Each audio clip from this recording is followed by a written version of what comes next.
Okay, let's just dive right into this explainer. Today, we're connecting multi-billion-dollar tech empires to a remote ashram high up in the Himalayas. We're unpacking the unbelievable story of a man who literally had nothing, yet somehow gave the world's most powerful innovators exactly what they needed. I know. It sounds like the setup to a joke, right? What do Apple, Facebook, and a remote Indian village actually have in common? But the answer is very real, and it's honestly fascinating. It all comes down to a single, deeply enigmatic figure who kind of changed the entire course of modern history, basically without ever leaving his little wooden table in northern India. Section 1. The Silicon Valley Guru. East meets West. Talk about the ultimate contrast. Just picture this. On one side, you have the leaders of the world's most complex digital platforms. These are people dealing with global networks, literally endless streams of data, and massive, massive wealth. And then, on the other side, a man affectionately described by his followers as a jungle sadhu, wrapped up in a simple plaid blanket, owning absolutely nothing. Yet somehow it was this exact man, with zero possessions, who provided the ultimate clarity to the people who had everything. So, how did this happen? Well, we can actually track this incredible lineage of Western seekers traveling all the way to India. It really kicks off with a spiritual teacher, Ram Dass, back in the late 60s. He's the one who brought the incredible stories of this guru over to the West. And man, that sparked a massive wave of seekers, leading right up to the absolute tech giants who shaped our digital age, with major visits happening in 1974 and then decades later in 2015. Let's zoom in on 1974. We've got a young, pre-Apple Steve Jobs taking this huge journey to the Kainchi Dham Ashram in Uttarakhand, India. He's looking for spiritual enlightenment. Now, the guru had actually passed away the year prior, but Jobs still spent time there just absorbing that incredibly serene atmosphere. And for Steve Jobs, this wasn't just some stereotypical trip to find himself. It fundamentally inspired that minimalist design philosophy. That relentless focus on absolute simplicity and stripping away all the unnecessary clutter. That's the exact philosophy that built Apple into the absolute empire it is today. But what's really wild is how that legacy just kept going. Decades later, Facebook hits a really critical rough patch. They're struggling with their direction, so Mark Zuckerberg actually goes to Steve Jobs for advice. And what does Jobs tell him? He literally sends Zuckerberg to that exact same ashram in India. He tells him to go there to reconnect with his company's mission. So Zuckerberg makes the trip in 2015, and he finds the peace and purpose he needed to push Facebook forward. It's just incredible. Section 2. The Man in the Blanket. Who was Maharaji? So let's talk about the man himself. His name was Neem Karoli Baba, but his devotees affectionately just called him Maharaji. On the surface, he was this incredibly simple village man. Literally, if you walked into his room, the first thing that would hit you is the total absence of anything normal. No books, no reading lamp, just a man sitting on a wooden table wearing a dhoti and a plaid blanket. That was it. That was his entire universe. Ram Dass, who we mentioned earlier as the guy who really introduced him to the Western world, described him perfectly. He said, "He is a pure mirror because he keeps showing you where you're not." Maharaji didn't have this massive ego or personal desires getting in the way.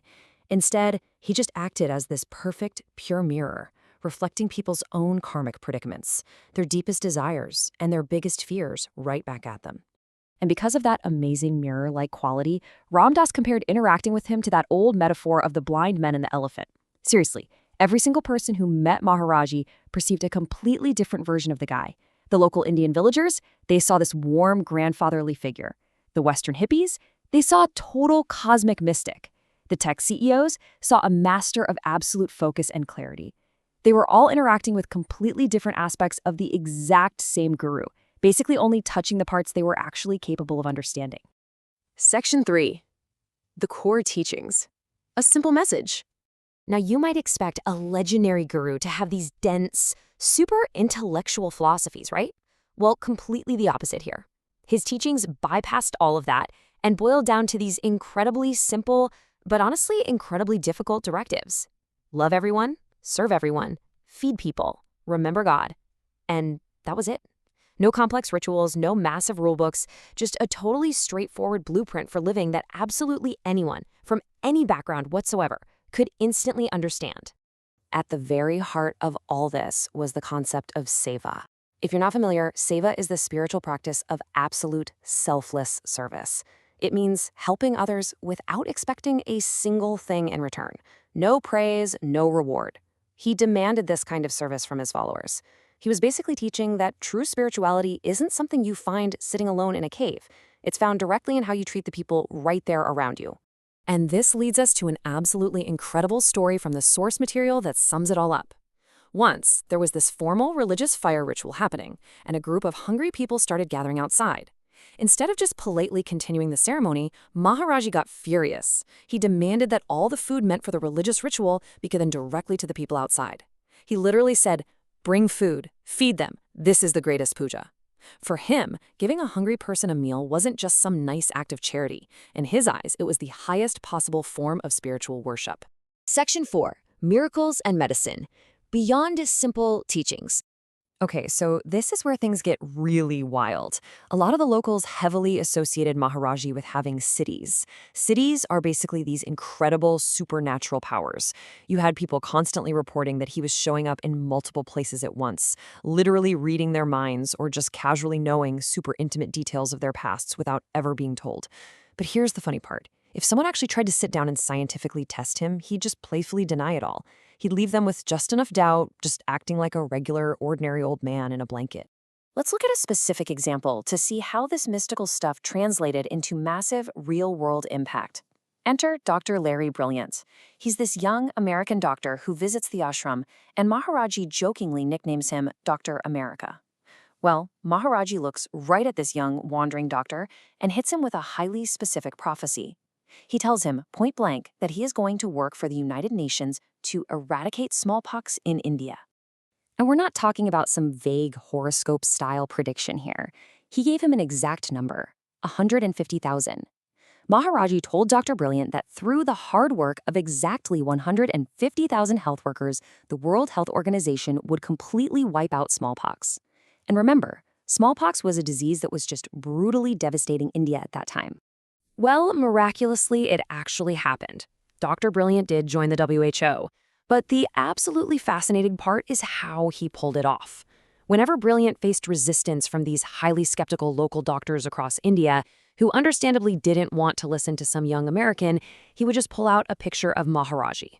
Because the guru's credibility was so absolute and unquestionable, those resistant doctors would look at the photo and immediately agree to help.